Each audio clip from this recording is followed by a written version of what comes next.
Olá, meninos e meninas do 6º ano do ensino fundamental. Eu sou o professor Reginaldo Salvino e hoje a gente vai fazer uma conversa aqui. Nossa aula será sobre os primeiros agrupamentos humanos. Tema bem interessante e nesse período de quarentena em que todo mundo está em casa, aproveitar, criar um momentozinho para estudar, para ler, para prestar atenção, para ouvir com muita tranquilidade a aula, porque o conteúdo ele traz essa possibilidade de você escutar com bastante atenção. Então, vamos à nossa aula. A origem do ser humano. O criacionismo é a teoria que defende a ideia de que todos os seres vivos e toda a matéria existe no universo foram criados por Deus. Essa teoria baseia-se na Bíblia, no livro de Gênesis. E aí nós temos uma imagem que é exatamente uma imagem de Michelangelo, é uma obra do Renascimento, né, italiano, e aí essa obra ela traz aí a imagem do nascimento, da criação de Adão por Deus, no imaginário dos artistas do século XV. A origem do ser humano. O evolucionismo é a teoria mais aceita para explicar a origem do ser humano. Baseia-se nos estudos de Charles Darwin, que afirmou no século XIX que o ser humano e todos os seres vivos são resultados de um longo processo de evolução. Os seres vivos teriam passado por uma seleção natural provocada pelas mudanças no meio ambiente, sendo assim, só as espécies capazes de se adaptarem teriam sobrevivido. Segundo eles, seres humanos e macacos teriam descendido de um ancestral comum. Os primeiros hominídeos. Antepassados dos seres humanos são chamados de hominídeos, seres que já possuíam algumas características humanas. Há cerca de 2 milhões de anos, dentro da família do hominídeo, surgiu o gênero Homo. A evolução do gênero humano é conhecida por meio de estudos dos fósseis que foram encontrados pelos paleontólogos. Os fósseis mais antigos foram encontrados na África. Logo, a África é o berço da humanidade. Os primeiros seres humanos são encontrados na África através das pesquisas arqueológicas. O Australopithecus viveu há cerca de 3 milhões e 500 anos. Caminhava sobre os 2 pés, alimentava-se basicamente de vegetais e era pequeno. O esqueleto mais antigo encontrado na África é de uma mulher e foi chamada de Luz. Então, o nome de batismo aí para simbolizar esse achado que foi exatamente a experiência humana de encontrar o seu ser mais antigo. Homo habilis, considerado o primeiro representante do gênero Homo. Viveu há cerca de 2 milhões de anos na África, foi chamado de Homo habilis no sentido de habilidoso, por ter construído os primeiros instrumentos de pedra e madeira utilizados na prática da caça, incluindo assim a carne em sua alimentação. Então, esse momento aí é importante a gente frisar pela importância da descoberta da mão. Então, o homem, quando ele fica ereto, ele passa a utilizar a mão e aí o uso da racionalidade, as faculdades cerebrais estão mais desenvolvidas, ele consegue desenvolver funções mais complexas, né? Então aí nós temos 2 imagens que traz uma simulação do que seria esse fóssil aí, esse crânio estruturado com músculos. Então aí nós temos a ciência, ela consegue fazer isso hoje e aí é uma reconstituição dos nossos primórdios enquanto seres humanos. O Homo sapiens neandertal. Muitos restos de esqueletos foram encontrados em cavernas, daí a expressão homem das cavernas. Ele praticava a caça e a coleta em grupos de mais ou menos 20 ou 30 pessoas. Faziam sepulturas cobertas de pedra e terra para seus mortos. Por isso, se acredita que tenha sido a primeira espécie a realizar cerimônias religiosas. Como vocês podem perceber aí na tela, nós temos 2 imagens. Aí um desenho de simulação de como era o rosto desses primeiros seres humanos e aí o crânio encontrado nas buscas arqueológicas, né? Então, a gente vai perceber aí nesse desenvolvimento humano que o cuidado com Os mortos eram uma questão espiritual, já sugere que já teríamos aí as bases da relação da religiosidade, espiritualidade, mas também as questões de higiene, porque aí você não tem mais os mortos expostos na convivência dos vivos. Então você já cria um lugar específico para guardar os mortos, que também cria uma questão sanitarista aí de higiene, né? Comparação anatômica entre crânio do homem moderno e de Neandertal. Então vejamos aqui, também nessa imagem, pesquisas recentes indicam que o volume de crânio do Homo sapiens Neandertal é igual ou maior do que o Homo sapiens sapiens.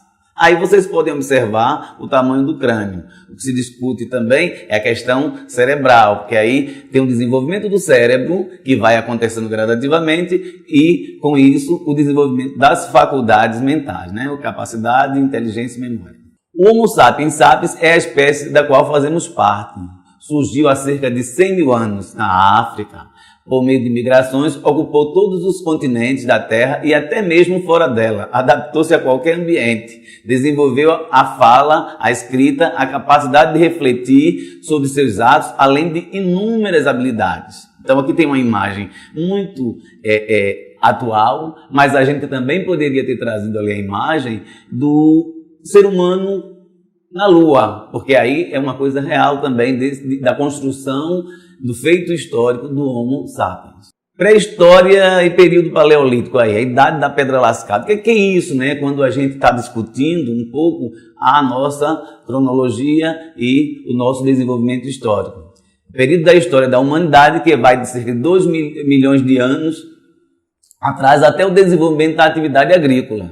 Os grupos humanos eram caçadores e coletores, pois sobreviviam da pesca, da caça e da coleta de vegetais. As ferramentas eram produzidas batendo pedras umas nas outras. Aí as pedras lascadas assim produziram machados, lascas, arpões, agulhas. Também usavam ossos na fabricação de ferramentas. Então o que é que podemos perceber aqui? Primeiro, que na tela vocês vão identificar uma imagem que é uma lasca de sílex, um tipo de rocha muito resistente e que provavelmente foram as primeiras ferramentas desenvolvidas pela humanidade. E aí uma outra observação que é o desenvolvimento tecnológico. Observemos que em cada conteúdo de história a gente vai narrar um momento histórico, fazer análise dele, mas também vai perceber de que forma a tecnologia funcionava ou existia naquela ocasião. Então, a questão daí da pedra lascada também remonta à origem das tecnologias criadas pelo ser humano. Caçadores e coletores e as sociedades nômades, né? Então, o que é uma sociedade nômade? Sociedade nômade a gente vai discutir após essa tela daqui. Os grupos humanos do Paleolítico não tinham morada fixa, viviam mudando de lugar quando os frutos e a caça acabavam. Por isso são chamados de nômades. No final do Paleolítico, quando os humanos começaram a dominar o fogo, a vida mudou.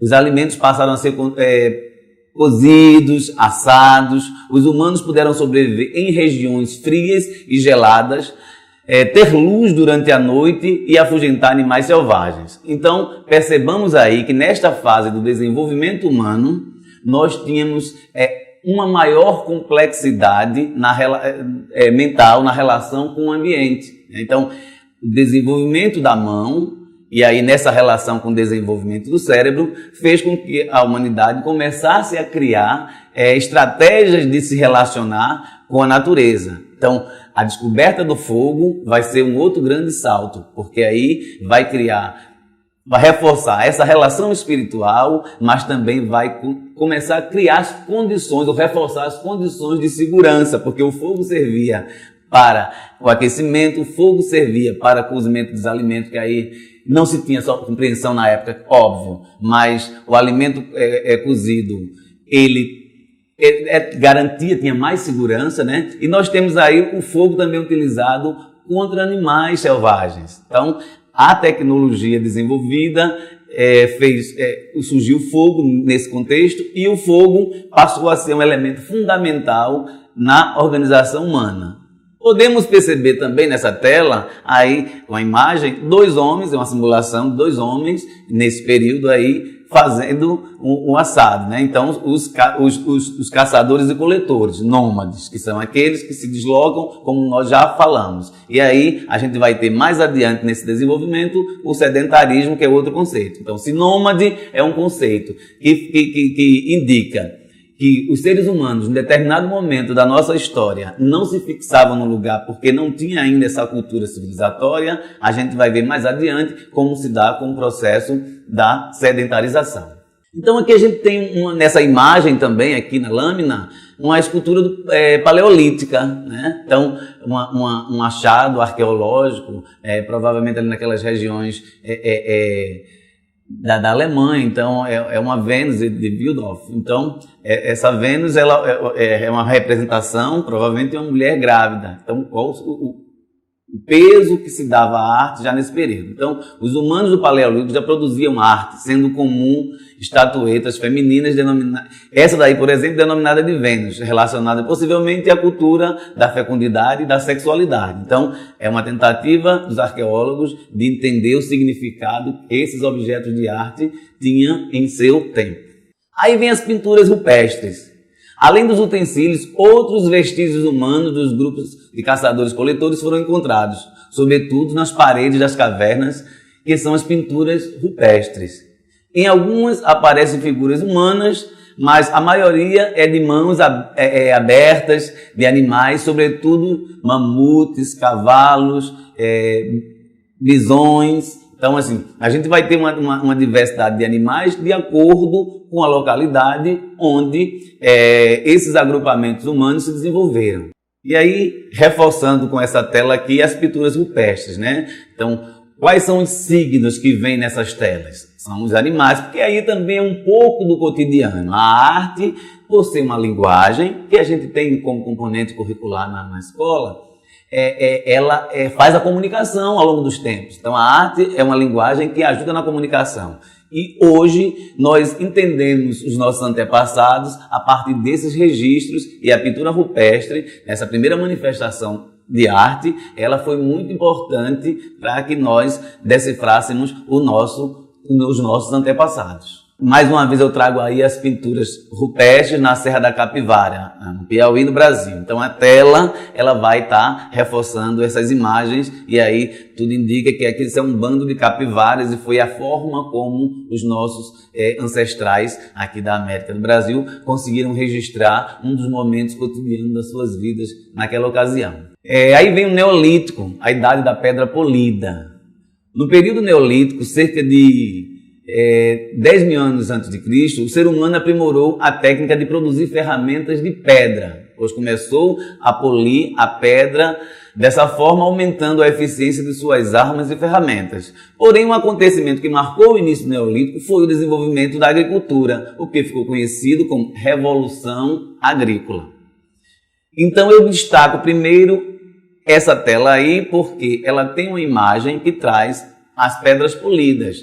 No primeiro momento, eu falei de uma lasca de sílex, e vocês perceberam, se vocês observaram lá, que a imagem da pedra de sílex traz muitos detalhes rudes, ou seja, não tinha assim um acabamento ainda, né? O desenvolvimento humano não permitia ainda que nós manuseássemos os objetos de forma a dar esse acabamento. E aqui é uma fase mais sofisticada desse desenvolvimento humano.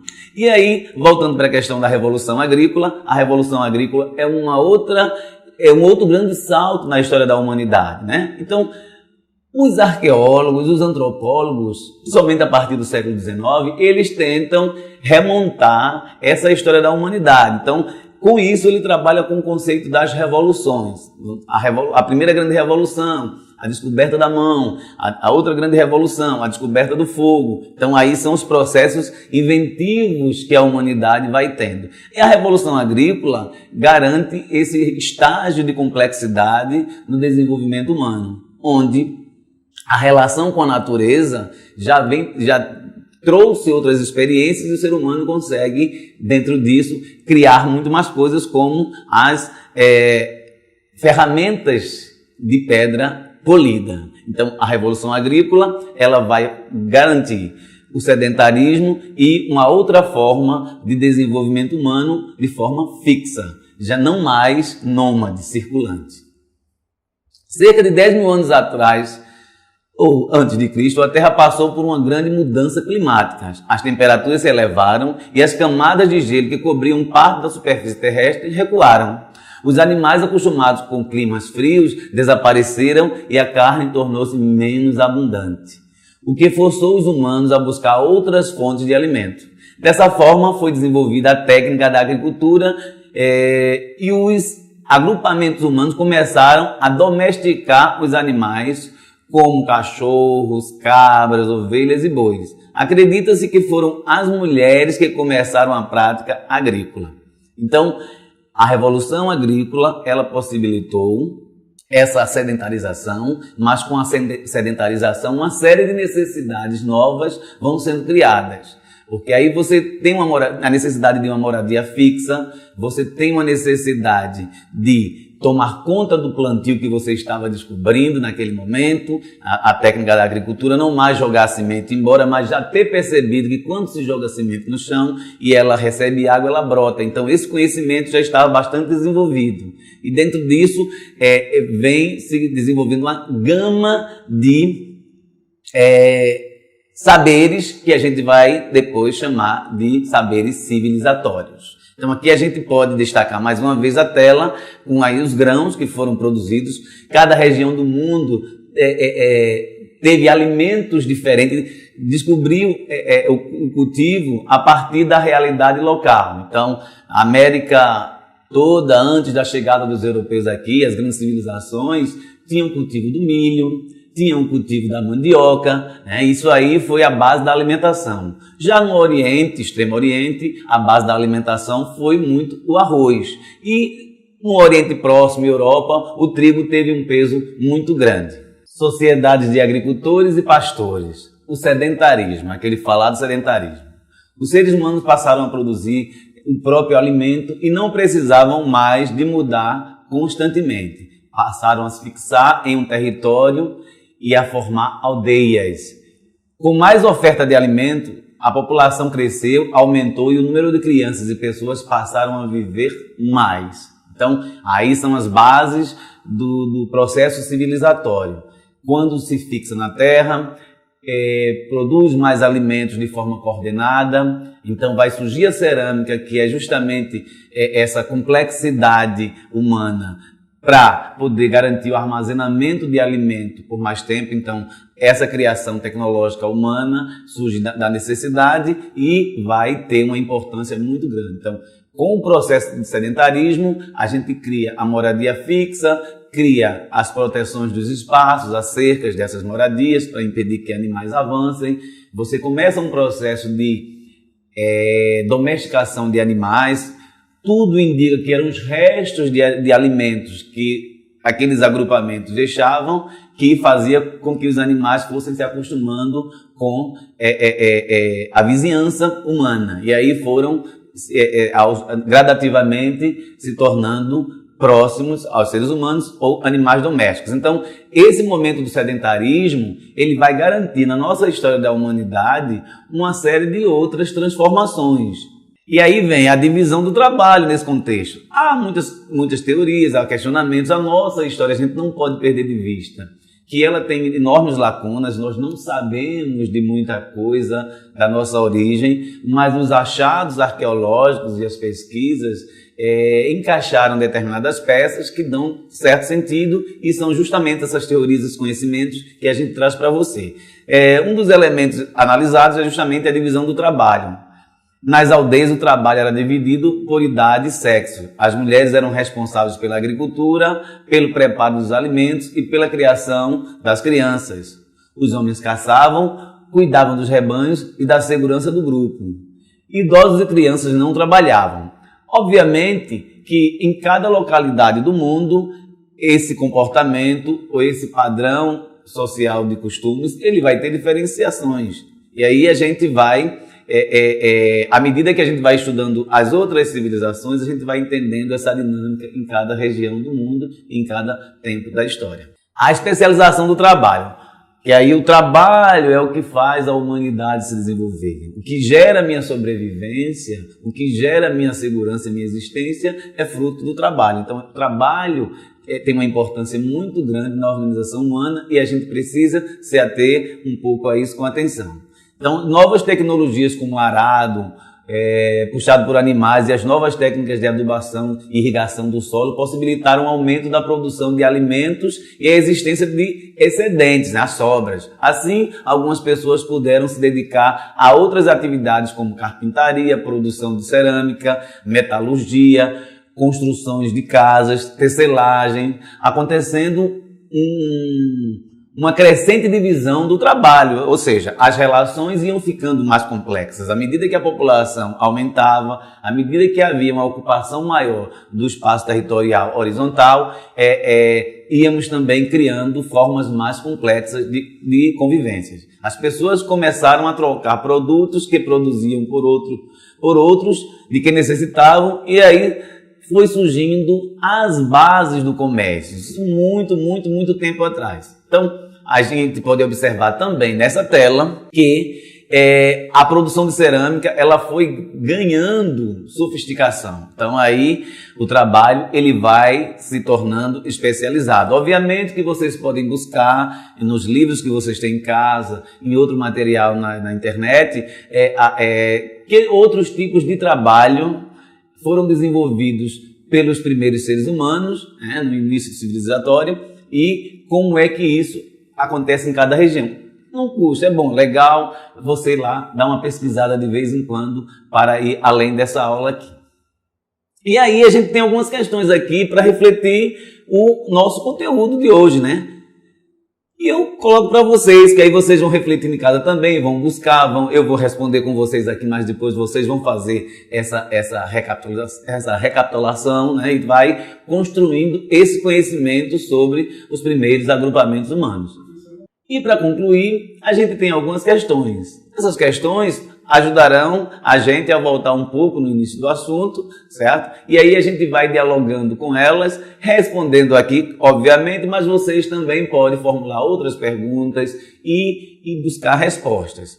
A pergunta é a base do conhecimento. Logo, se vocês conseguem elaborar perguntas, vocês vão procurar também preencher esse espaço de conhecimento. Então, eu trago aqui algumas para a gente fazer esse encerramentozinho aqui bem legal. Quais são as teorias existentes sobre a origem da humanidade? Então, a gente já sabe que aí a teoria criacionista e a teoria evolucionista. A teoria evolucionista, ela surge basicamente a partir do século XIX, naquele momento de grandes transformações tecnológicas no mundo. A teoria criacionista, ela não é homogênea, porque cada povo, cada cultura vai ter a sua teoria, o seu mito da fundação ou a sua tese sobre o surgimento do mundo e da vida. Logo, nós temos a teoria segundo o cristianismo, mas aí vai ter também segundo as tradições hindus, vai ter segundo as tradições indígenas, e aí a gente vai tendo várias visões no mundo do que seria a teoria ou as teorias da criação da humanidade, ou teoria criacionista. A segunda questão seria, o que afirma o evolucionismo sobre o desenvolvimento biológico humano? Então, o que é que o evolucionismo diz? Ele diz que os seres humanos, macacos e outros seres vivos evoluíram de células comuns, de seres vivos comuns. Não diz que o homem veio do macaco, mas que a evolução biológica ela se dá de forma planificada, mas a partir de células comuns ou vidas comuns que depois vai ganhando transformação ao passar do tempo. Então, aí é a base dessa teoria. Uma terceira questão: em qual continente foi encontrado o mais antigo vestígio de existência humana? Então, na África. Então, a África a gente tem como berço da humanidade, porque foi lá que foram encontrados os primeiros vestígios de existência humana através dos achados arqueológicos. E a quarta qual a importância da tecnologia no desenvolvimento humano? Então a gente pode pegar da pré-história aos tempos atuais e vamos perceber a importância do conhecimento científico, do desenvolvimento tecnológico para a manutenção da vida humana na Terra. Se hoje nós temos a internet, se hoje nós temos as pesquisas médicas, científicas em busca de medicamentos para combater pandemias no mundo inteiro, essa mobilização, nos primeiros momentos da história da humanidade, nós tínhamos a batalha para lidar com os elementos da natureza e criando as primeiras tecnologias como as lascas de pedras como ferramentas para se defender ou para fazer o uso da natureza. E a quinta e última questão, onde se localiza o principal sítio arqueológico do Brasil? Bem fácilzinho essa também, né? O Piauí, na Serra da Capivara lá, que é o nosso mais importante sítio arqueológico, onde temos os mais antigos achados dos seres humanos que habitaram o continente americano, aqui na América do Sul, há milhões de anos atrás. Então, fica essa dica de levantar questões, de buscar lá nas atividades dos alunos no site, vocês vão procurar também, e a gente vai estar aqui dialogando sempre que necessário. Até logo a vocês!